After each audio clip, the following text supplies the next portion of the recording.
Teman-teman, pada edisi 15 ini, saat teduh kita membahas tulah yang ketiga, yaitu tulah nyamuk.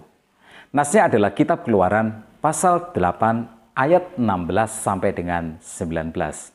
Mendapat 2 kali hukuman melalui 2 tulah, air menjadi darah dan kutuk katak. Fir'aun masih mengeraskan hati. Dia tidak mau melepaskan bangsa Israel keluar dari Mesir sebagaimana yang diperintahkan Tuhan kepadanya. Apalagi semua yang dilakukan Musa dan Harun bisa juga dilakukan oleh ahli sihirnya. Maka berhati-hatilah dengan yang namanya rasionalisasi. Tidak semua yang dilakukan Tuhan irasional. Alam semesta ini adalah ciptaannya. Allah berdaulat atas semuanya. Dia berdaulat untuk menggunakan hukum alam untuk menyatakan pekerjaannya. Jangan seperti Fir'aun.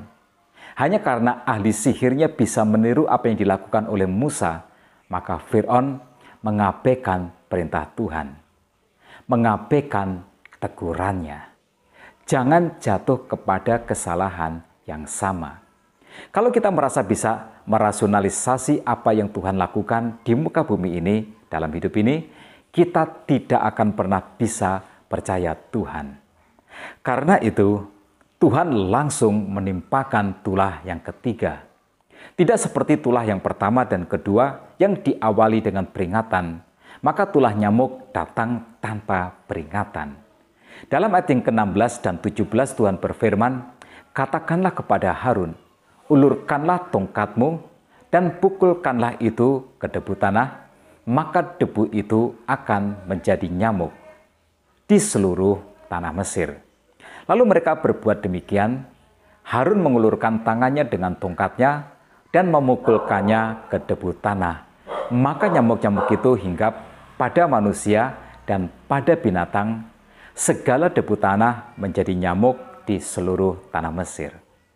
Dalam tulah yang ketiga ini, ada beberapa hal yang perlu kita perhatikan. Yang pertama, tulah ini berasal dari debu tanah. Harun memukulkan tongkatnya ke debu tanah, maka seperti yang dikatakan di dalam ayat yang ke-17, segala debu tanah menjadi nyamuk di seluruh tanah Mesir. Mengapa Tuhan menimpakan tulah nyamuk? Masyarakat Mesir kuno memiliki dewa tanah yang bernama Dewa Geb. Melalui tindakan Harun yang memukulkan tongkatnya ke debu tanah, dan debu tanah itu berubah menjadi nyamuk di seluruh tanah Mesir, itu untuk memukul kalah sistem kepercayaan Mesir tentang dewa tanah. Tanah memang sumber kehidupan Mesir, karena tanah menghasilkan bahan makanan, tetapi menyembah dewa tanah adalah sebuah kesalahan yang fatal. Ya, Tuhanlah yang menciptakan tanah. Tuhanlah yang menjadi sumber kesuburan dan juga menjadi sumber berkat. Tuhanlah yang seharusnya disembah. Tetapi orang Mesir tidak mengenal Tuhan yang menciptakan tanah. Ya, ketidaktahuan. Tidak ada yang lebih berbahaya dalam hidup ini selain daripada ketidaktahuan. Ketidaktahuan akan membuat mata manusia tertutup, akan membuat mata manusia menjadi buta, sehingga tidak bisa mengerti tentang kebenaran. Ketidaktahuan akan menuntun manusia kepada jalan yang sesat, akan membawa manusia kepada jalan yang salah, dan pada tingkatan yang lebih parah, ketidaktahuan akan mengirim manusia kepada kebinasaan. Ngeri betul apa yang disuruhkan oleh Nabi Hosea dalam kitab Hosea pasal 4 ayat yang ke-6, "Umatku binasa karena tidak mengenal Allah." Ya, Mesir harus dihajar dengan tulah berulang-ulang karena rajanya tidak mengenal Allah. Nah, bayangkanlah apa yang terjadi. Nyamuk itu tiba-tiba menjadi wabah. Debu tanah tiba-tiba berubah menjadi nyamuk, menyerang manusia dan menyerang hewan. Dewa tanah tidak berdaya. Dan seperti respon sebelumnya, ahli sihir Mesir bukannya berusaha untuk melenyapkan nyamuk-nyamuk itu dengan ilmu sihirnya, malahan mereka mencoba untuk meniru Musa dan Harun menciptakan nyamuk dari debu tanah. Ayat 18 berkata, para ahli itu pun membuat yang demikian juga dengan ilmu-ilmu mantranya untuk mengadakan nyamuk-nyamuk, tetapi mereka tidak dapat. Demikianlah nyamuk-nyamuk itu hinggap pada manusia dan pada binatang. Yang kedua, tulah nyamuk ini ditujukan sebagai serangan atas budaya dan agama Mesir. Orang Mesir sangat menjaga kebersihan. Para imam mereka sangat menjaga kebersihan. Ritual agama Mesir mensyaratkan kebersihan.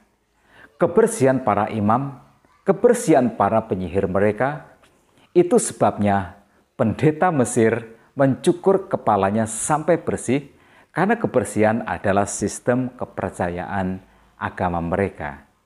Hewan-hewan keagamaan seperti sapi jantan akan dibersihkan setiap hari, disisir dengan hormat setiap hari.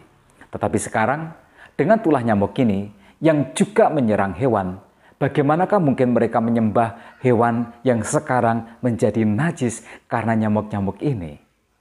Sesuatu yang menarik diucapkan oleh ahli sihir Mesir. Ayat 19 bercerita, lalu berkatalah para ahli itu kepada Fir'aun, inilah tangan Allah. Tetapi hati Fir'aun berkeras dan dia tidak mau mendengarkan mereka seperti yang telah difirmankan Tuhan. Ahli sihir Mesir menyerah. Ahli sihir Mesir mengaku kalah. Mereka berkata, inilah tangan Tuhan. Ya, tangan Tuhanlah yang melawan Mesir. Apa yang bisa kita pelajari dari kisah ini? Di balik wabah ini atau tulah ini, ada tangan Tuhan yang terajung. Jangan merasionalisasi segala sesuatu sampai kita tidak dapat melihat tangan Tuhan di balik sebuah wabah atau tulah. Begitu juga dengan kita saat ini. Saya percaya di balik pandemi yang kita alami, ada tangan jahat manusia yang sengaja menciptakan virus corona ini dengan tujuan tertentu.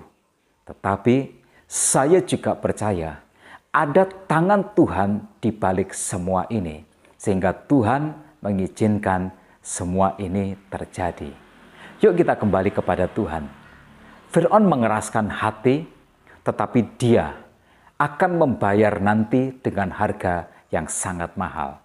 Negerinya hancur, rakyatnya menjadi sengsara, dan dia sendiri nanti juga akan binasa.